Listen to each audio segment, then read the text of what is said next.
Welcome everyone to the next iteration of the IITE seminar series. Today it is my pleasure to introduce Lutz Fromhage, who is going to be talking to us about the balance model of honest sexual signaling, and I guess a new take on why costly sexual signals evolve. So without further ado, please, Lutz, the floor is yours. Thank you. Right, I want to present some work I did together with Jonathan Henshaw, and my title slide is deliberately supposed to be mysterious to spark your curiosity, but I hope by the end of the talk, this image will make perfect sense to you. Well, there are many species where males and females differ very strongly in their appearance. There can be differences in coloration. Sometimes there are some ornamental traits. Here we have a blue bird of paradise and a nose lizard. And of course, this has been known for a long time. And Charles Darwin tried to explain such sex differences with his theory of sexual selection. And one of the processes that he postulated that might account for these differences is female choice. Females having mating preferences for particularly showy, extravagantly shaped and colored males. And then if females do have these preferences, maybe this can account for males evolving these traits. But what Darwin did not have is a theory of why females should have these preferences in the first place. Nowadays, we often broadly distinguish between two kinds of types of benefit that females might get out of having a mating preference.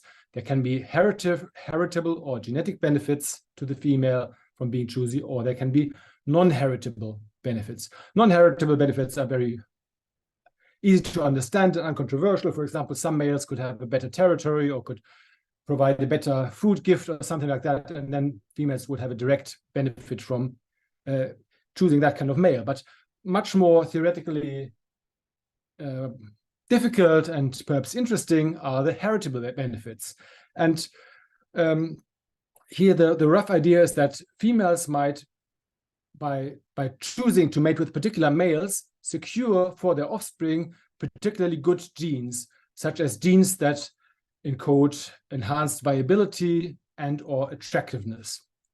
Now, if females have a preference for such high quality males, then we might ask, why should signals of quality be honest? Or in other words, why don't all males pretend to have good genes?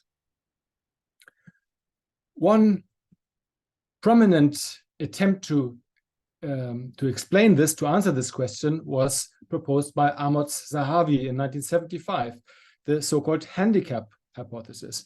So the rough idea is that we should think of these extravagant male ornaments as handicaps, which are costly to produce and or detrimental to survival. And therefore, because of this costliness, only high-quality males can afford the cost of exhibiting this handicap. And this would then, according to Zahavi, ensure that the handicapping ornamental trait is a cheat-proof signal of the male's quality. This idea gained a lot of attention, but was initially mostly met with skepticism. So, for example, John Maynard Smith and others tried to model this idea mathematically in the late 70s and 80s. And these early models seem to show that the whole idea doesn't work, because if the female has this preference for the ornamented handicapped males, then the offspring will not only inherit the good genes, but also the handicap, and this would then cancel out the potential benefit that the female might secure for her offspring. But then a turning point arrived in 1990 when Alan Graffen published a very influential model, sometimes called the strategic handicap model, and he showed that some version of the handicap idea can work if the signal trait is expressed in a condition-dependent manner, such that each male can express the trait to the extent that is optimal for this male.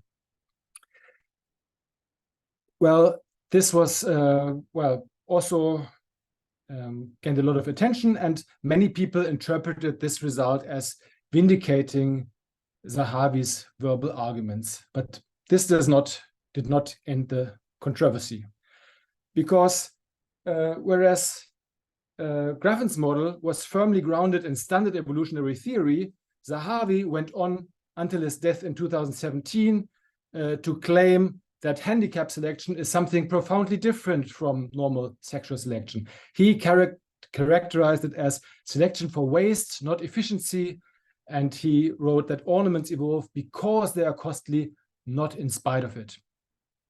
And slightly paradoxical, perhaps, despite Alan Grafen's model becoming widely accepted, I don't think really that this anti-Darwinian take that Zahavi proposed ever became widely accepted. And for example, one prominent critic was Tom Getty, who proposed that it's better to think of ornaments as investments in mating success rather than as a form of waste. And you also pointed that out, that if any mutations arise that would reduce the cost of the ornamental trait without changing the appearance of the trait, then obviously such mutations would be selected for, and therefore we don't have selection for waste. We have selection for efficiency, just like in normal natural selection. I find these arguments very compelling, and I'm not the only one. So, for example, in 2020, a review article appeared with the title, "The Handicap Principle, How an Erroneous Hypothesis Became a Scientific Principle." And in this article, the authors conclude, there is no theoretical or empirical support for the handicap principle, and the time is long overdue to usher this idea into an honorable retirement. Well, I'm not going to claim that this is necessarily 100% the last word on the matter, but I think it's at least reason enough to perhaps set aside the handicap idea for a while and also look for other ways of thinking about honest sexual signaling that are perhaps less prone to misunderstanding and controversy. So let's start with a clean sheet. And I have a fitness function here, which is supposed to represent male fitness, which I model as a product of mating rate and lifespan. And I say male fitness because this very simple function implicitly assumes that there is negligible parental investment, and this is a more plausible assumption for males than for females. I model both mating rate and lifespan as functions of the amount of resources invested in these fitness dimensions, in these fitness components. And the total amount of resources adds up to the resource budget that can vary between different males. So males may have different amounts of resources, here represented as circles of different sizes. And the amount of resources, that's what we think of for the purposes of this model as male quality. So on the left-hand side, we have a high-quality male investing a small proportion of his resources in mating success. And this investment in mating success is the blue segment. And on the right, we have a low-quality male investing a high proportion of his resources in mating success. Then we assume some functional shapes that describe how mating rate and lifespan increase as a function of the resources invested in them. And we assume that these have to be increasing functions, which I think makes biological sense, but we do not put any further limitations on the shape of these functions. So they could be saturating, or they could be linear or accelerating. Now, if we model fitness as a product of mating rate and lifespan, then maximizing fitness becomes analogous to maximizing the area of a rectangle. And this is a useful analogy for thinking about optimal allocation in this context. For example, suppose you can decide, you can either increase your mating rate by 1 unit, have one more blue dash here, or you could increase your lifespan by 1 unit, have one more red dash here. which option should you choose in order to maximize the area, the gray area, your fitness? Now I see some of you on a video. Give me a thumb up if you are in favor of mating rate, investing in mating rate. Give me a thumb up if you are for investing in lifespan. Okay, I see a thumb. Okay, let's look at the consequences. So if we increase mating rate, we would get a fitness gain corresponding to this red area here.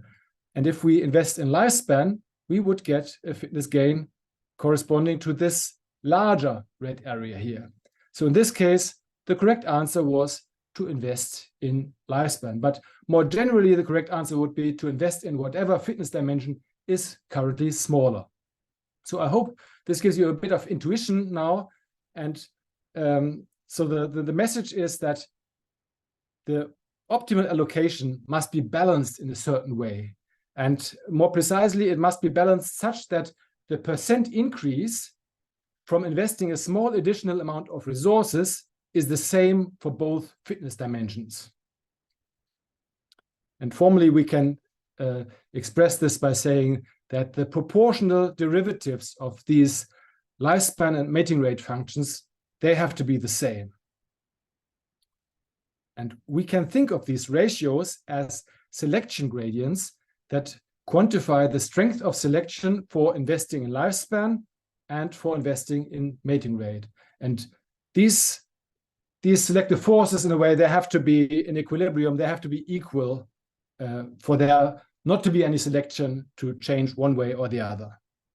And now I want to focus a bit more on this selection gradient for lifespan.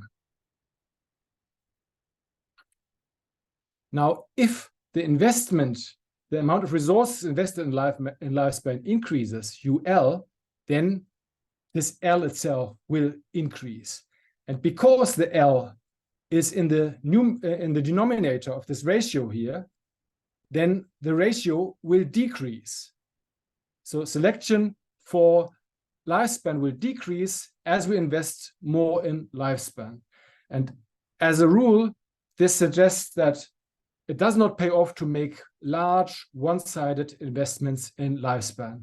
However, there is a possible exception to this rule because the numerator of this ratio might also increase, of course. And this will be the case when lifespan is an accelerating function of investment. Then it may not be true that as you invest more in lifespan, selection for investing in lifespan will weaken.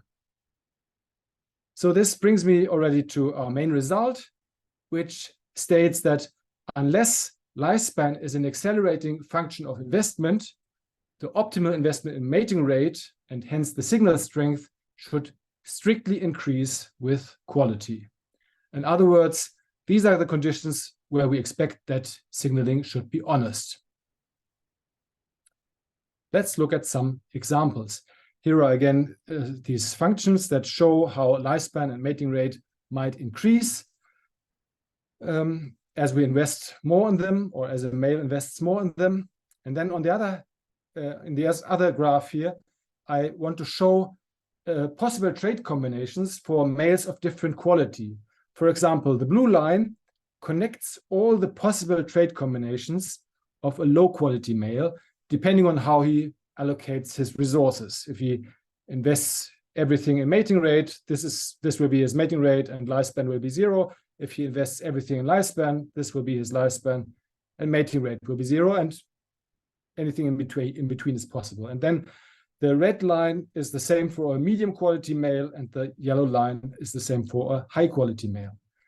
Now, these dashed lines are fitness isoclines, which connect hypothetical trait combinations that would yield the same fitness. And the optimal allocation occurs for a male where his colored line reaches the highest possible fitness isocline. So for the low quality male, for example, here is his optimal allocation. This is the highest fitness he could reach. And for the highest quality male, this is his optimal allocation. So we can now draw in a curve, this black bold line that connects the optimal trait combinations of males with increasing quality levels. And since this line is increasing, that tells us that under these assumptions, we have honest signaling in the sense that higher quality males can be recognized on the basis of their larger signals. I should add that this also assumes that signal size is positively associated with mating rate, which again, I think is quite plausible.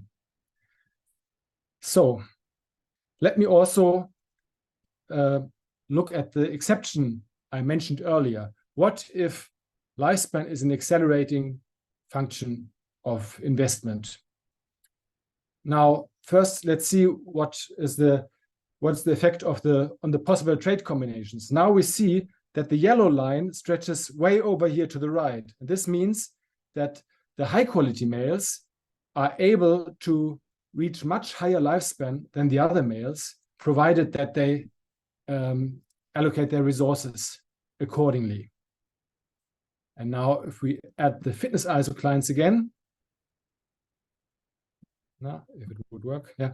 If the fitness isoclines are here, and now again I add a line that shows the optimal trait combinations of males with increasing quality levels. And now we see that over some part of quality, over some quality range, this line is decreasing. And this indicates dishonesty in the sense that high quality males cannot be recognized by having larger signals. On the contrary, high quality males have smaller signals and therefore smaller mating rates under these assumptions. And the reason for this is that only for high quality males is it possible to reach this part of the curve, basically. This part of the curve of investment makes it so that investing in lifespan becomes exceedingly rewarding for high quality males, so much so that it pays off for them to emphasize the investment in lifespan at the expense of having smaller signals. Now, whether or not this is a realistic outcome depends on what do we think about the realism of this kind of curve here. Is it realistic that lifespan will be a strongly accelerating function of investment? I'm not aware of any empirical data, but we think that such shapes of the function are probably uncommon, and therefore we conclude that under quite broad realistic conditions, we would expect signals to be honest. Okay, now that brings me to lifting the mystery of the title slide. Here we have a mechanical balance that carries a 10 kilo weight. And here we have another balance that carries a 5 kilo weight. And we can't see the other side. Now, what does that tell you about which balance carries the higher total weight? Easy, right? Very easy. If these are normal balances operating normally, we know that this one carries the larger total weight. And the point of this image is that the easy question you just solved is analogous to the question faced by a mate inspecting female. She cannot directly assess the quality of each male, but she doesn't have to if males are under selection to roughly balance their investments in different fitness dimensions. So if the female can only see the male's investment in mating rate on the basis of his ornament, then that may be enough to get reliable information about his overall quality, if his investments are balanced. Now, I also want to link this metaphor with another metaphor that has been influential in life history theory, the so-called big house, big car effect.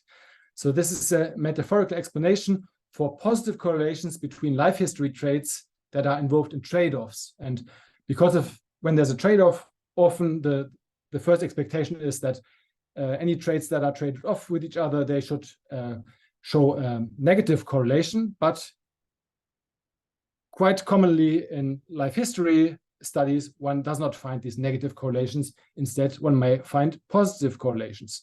And this is how Van Noordwijk and de Jong explain this finding.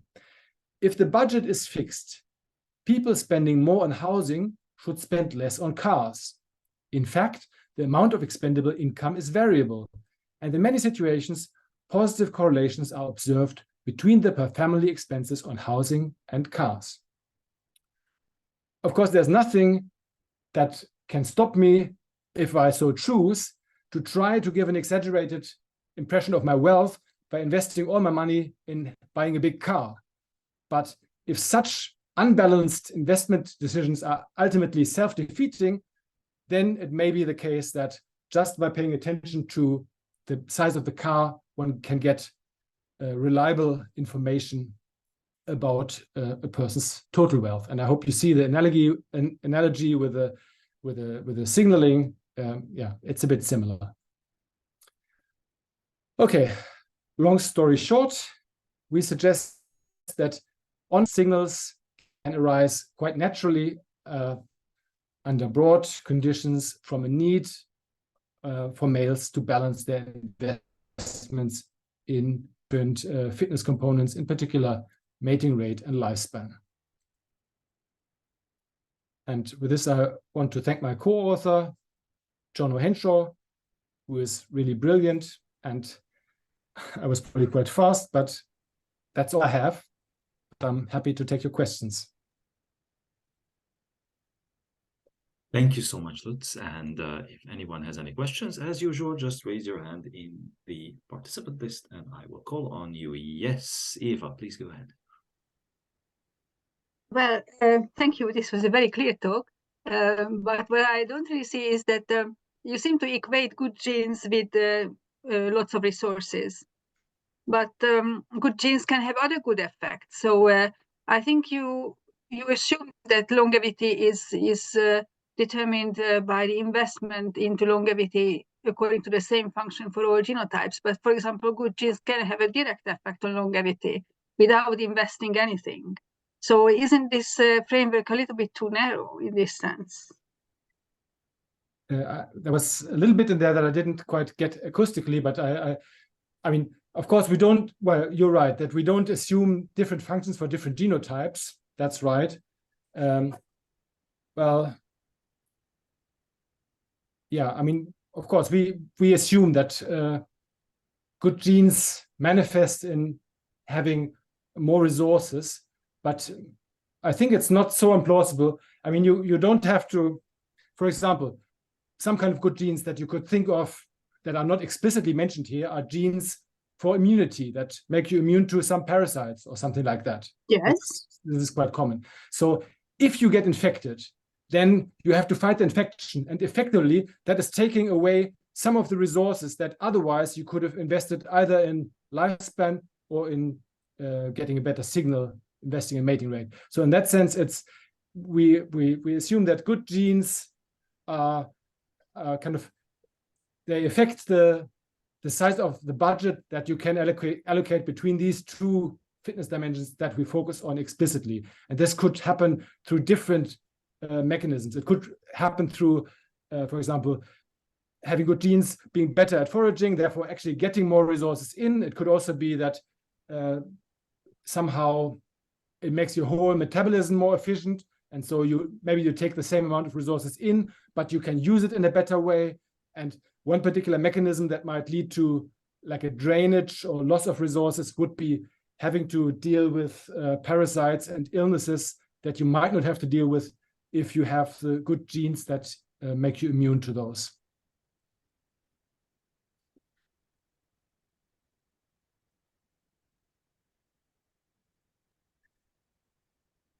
Okay, thank you very much.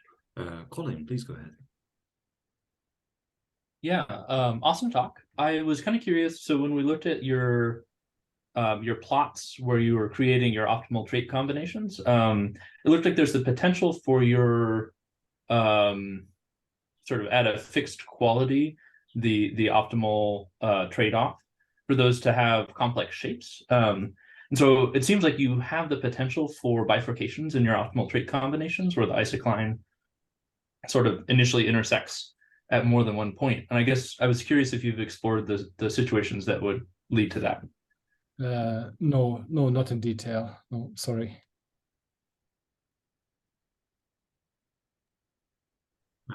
Next up is Gisa. Please go ahead. I see here a kind of coevolution, because first you discussed that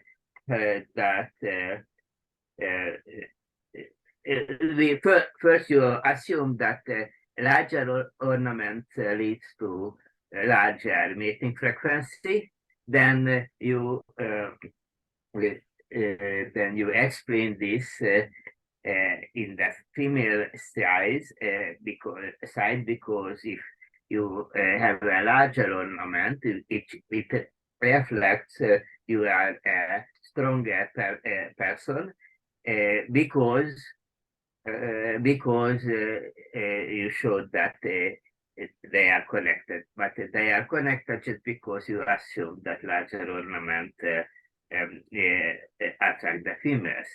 So wouldn't be possible to explain this way the opposite, or you have to assume that somehow it is given that some signaling is needed, and a stronger signal is more attractive without any optimization or evolutionary optimization. Okay, that was a slightly complicated question. Again, I'm not sure that I acoustically understood everything. So maybe you were asking about the female side. Do we just assume that females are always preferring males with bigger signals? Was that the? First on the male side, you assume that larger ornaments attract females. Yes. And this is an assumption. And on the female side, you explain this attraction as evolutionary useful, because your first argument leads to the conclusion that a larger ornament reflects more fit individual. But so there is a circularity in the argument logically, or it is a natural circularity of a coevolution, or how? So I have to say that in the model itself, we don't explicitly model the female preference. I think so. Thereby, we make some implicit assumptions about the female preference, which I think are rather mild. That we assume implicitly that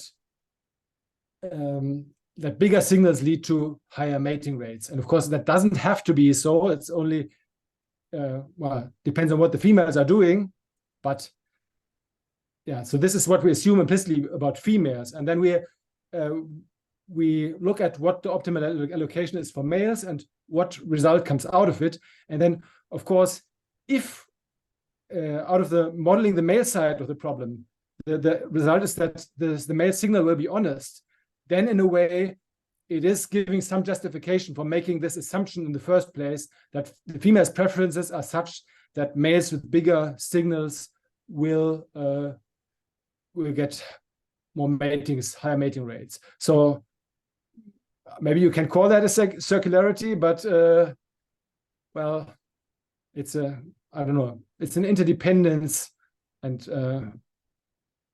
well, I don't know what else to say about it. Sorry. Thank you. And there were other questions. Emmanuel, please go ahead. Yes, I would like to ask, how would you consider in your model for bird species that the signal between the male and the female is not really dependent on the phenotype of the male. Instead, it's dependent on the ingenuity of the male. There are some bird species that even have to steal rings and pick up colorful materials from here and there to decorate their nest to attract females. So if the male carefully provides material that are very colorful, that attracts a female, despite it might have low quality genes, it might be preferred to even a male that is not smart enough to pick up colorful materials. How would that, count into your model? Okay, so you mean like in bowerbirds, for example? Yes. Yeah. Well, I think the bowerbird example, it can fit into this framework. I imagine having to forage around for these colorful items, that also takes time that otherwise could be used for feeding. It might also come with risks to move around and maybe encounter predators on the way. So there is an investment in the signal there that will be at the expense of lifespan. So in that sense, the trade-off will be there that we're modeling. Of course, it could be that a male who has actually low quality and is just very lucky to find all manner of good, useful items in his vicinity, and though he manages to kind of assemble a great signal that does not really reflect his quality, but I mean, this would be then kind of a chance event. I would still expect in that kind of system that on average, the males that are better equipped, that are better quality, that are better able to combine spending time and resources into building this bower and also continuing to make a living, basically to keep investing in their survival, that these males who are able to do this better end up being preferred and have the better signal. So I would expect that in those systems, the signals would also be potentially honest on average, even though there would be some stochastic variation added on depending on the availability of these little items.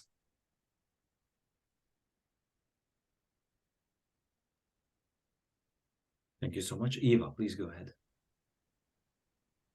Going back to Geza's question about the female response, evolutionary response to the males, I don't think there is a circularity here. I think we have a joint ESS, because if we have honest signaling, because with honest signaling, the females choosing the biggest displays are the best reply to the male strategies, and the males investing according to this model are the best reply to the fact that the females are accepting the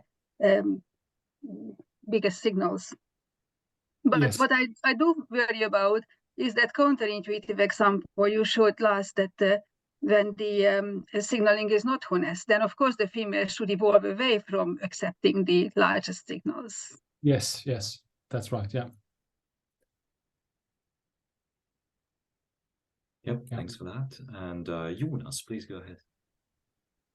Yeah, thank you for that. So I was wondering, so the last example you showed with this sort of hockey stick function, I agree it looks kind of strange and could possibly be ruled out. But I wonder, what does it look like if you have something more like a sigmoid shape, where it's initially accelerating and then decelerating, which seems at least more plausible, I think, although I don't know what these functions look like in actuality. I guess then you could, then it basically depends on what is the absolute amount of resources. Where does that put you on the sigmoid? So what part of the sigmoid curve can be reached by a male investing that way? So if it could be so, for example, that you never reach the saturating part, and so therefore the accelerating part of the sigmoid function, that leads to a breakdown of honesty. But it could be if all the males have sufficient resources that basically the low investment with the accelerating part doesn't really come into play, then there could be still honest signaling. So basically there can be an accelerating portion somewhere in the function. That doesn't mean that there has to be a breakdown of honesty, but according to our mathematical result, for there to be a breakdown of honesty, there has to be some accelerating portion of the longevity or lifespan function. Yeah, and then sort of a follow-up on that, bringing it together with Jesse and Eva's question. If you have an initially accelerating part, it would seem that it would be harder to evolve these things compared to if it's universally decelerating, as you would not be able to sort of reach the higher part of the curve because you couldn't sort of pass through the lower part of it. Yeah, that seems, yeah, I agree. That seems plausible. So if you like, for example, if the ornament starts evolving, and although of course, hang on, the sigmoid function, we were now assuming it to be on the, like I was now thinking of lifespan to be a sigmoid function and not mating rate. Yeah. Anyway, but if at any point a situation arises where the females don't benefit from preferring those males, then it might just be that that signal there's no benefit for the males anymore to produce this signal, and so therefore it will be selected against and will be lost. Yeah. All right. Thank you. Thanks very much. Are there any other questions? Oops. Yes. Can you hear me okay? Yes. Okay. On that last point, first of all, I agree with everything you've said. It's a terrific talk. But when you model this as an evolutionary dynamic, I think you do have barriers to entry. So the origin of the systems are a bit problematic, because if the females don't have preferences, then any male that signals is a disadvantage. If the females have preference, but there's no signal, that also could be disadvantages to the female, because they're hunting for things they can't find. So you do have a problem of having to find a way to get over this so-called barrier to entry. There are various bias models are sort of potential ways to get over that. They like red fruit, and so females are carrying a preference for red. Initially I thought those things seemed pretty contrived, but they are potentially ways of getting of kickstarting this over that initial barrier. Yes. Yeah. Thank you very much. I agree with that. Yeah. I mean, in a way, I think it would be quite difficult for females. I mean, in a way, it's an implausible assumption for females to be completely preference-free. I mean, of course, they don't have to prefer a particularly showy color or so, but if females are sometimes in need of a mate and looking for a mate, then some males might just be easier to spot than others. So, yeah, also, I guess this links up with what you were saying, that even without selection, it's not implausible that there might be some kind of basic kind of preference evolving for other reasons.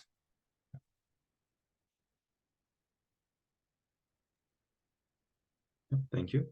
Any other questions?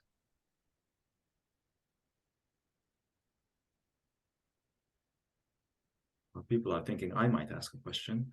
So what I've been wondering in the back of my mind is whether what you've shown can be connected with standard models of female preference evolution, and whether that so as a first phase where the trait and the female preference co-evolve, and add to those frameworks in Russell-Landy / Kirkpatrick style, this kind of fitness modeling that you've done.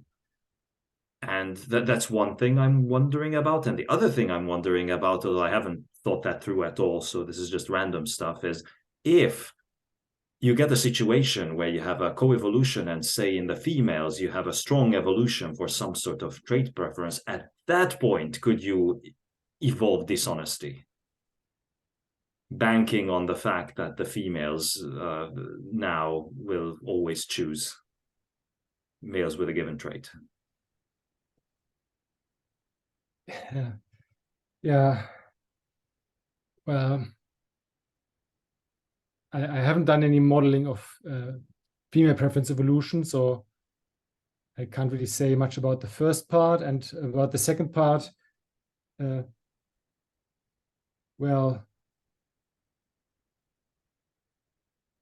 I guess it depends also a bit what the trait is really in biological detail. If there is, I don't know, some traits that, well, basically, is it mechanistically realistic to produce a good trait without having a lot of resources? So I don't know if the trait is just, I don't know, the symmetry or shape of some color spot or so, then I could imagine that at some point, some stage of the evolution, it might be condition dependent in the right way, that high quality males will be better able to evolve this trait, but at some point it just becomes genetically possible for males of all qualities to produce that trait, and then it would lose the honesty, it would lose the information content. But how that directly links up with the evolution of the female preference, yeah, I'm not sure. No, I was just thinking that if it could be this two-stage process, where in the first stage honesty evolves, and then once that's set, then dishonesty can. I don't know if one can get an evolutionary cycle out of this, but now I'm just fantasizing. Yeah, I could imagine that one can make it, one construct, one might be able to construct a plausible case that that fits that description. Yeah. Would there be any way of ever empirically checking anything like that, or that's absolutely hopeless? Yeah, that's not my expertise. It's always hard to check these things empirically. Yeah. I guess I can jump in a quick yes. comment. It is empirically challenging because the models are based on marginal costs and benefits, and it's just very difficult to go out in the field and measure marginal costs and benefits. You can do that in the lab with experiments, or potentially with experiments where you're just, it's adding a spot to a tail, and people have done that, but in practice, it's very hard to do, and it's not done very often. Yeah, that sounds sadly more than reasonable. Thank you. Okay, are there any other questions? Have you seen the question in the chat? No, I haven't. Thank you for pointing that out. Andras is asking, also, doesn't mating success depend on the investment decisions of other males? Yes. It should, yeah. So we don't model that explicitly, but I mean, for example, one possibility would be that if all males invest more, the females just become correspondingly more picky, and it just always choose the best males relative to other males. But I think it will be, well, if that this detail is included, that will in many cases still be compatible with our assumption that higher investment in mating rate will result in higher mating rate. And how many matings you actually get for a certain absolute size of ornament, that may depend on what the competition is doing. But comparing the possible matings that a certain male could have, depending on how much he invests in mating rate, that should still be an increasing function, pretty much regardless of the level of competition from other males, I would say.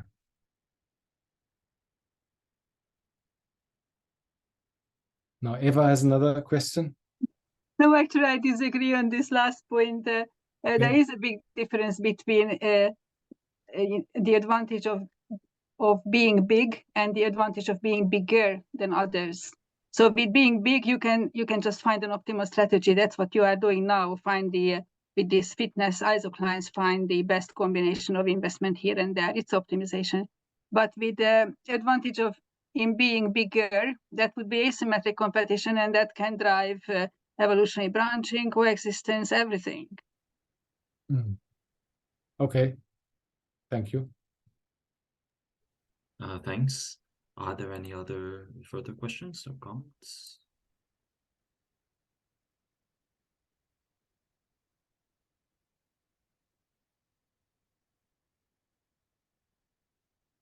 If not, then thank you so much again, Lutz, for coming and talking, and thank you everybody else for coming on a short notice too. Next time we will notify you. I believe we will have Simon Levin on June 6th talking, although that's only 3/4 confirmed at this point. So we'll be in touch if that comes. Maybe Geza has more details on that. But that's what I know. Nothing to add.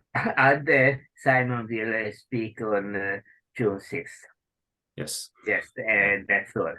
And we don't have a title yet, and probably we will find in touch when we do. lecturers in between. Yes. But he was not available before. Yep.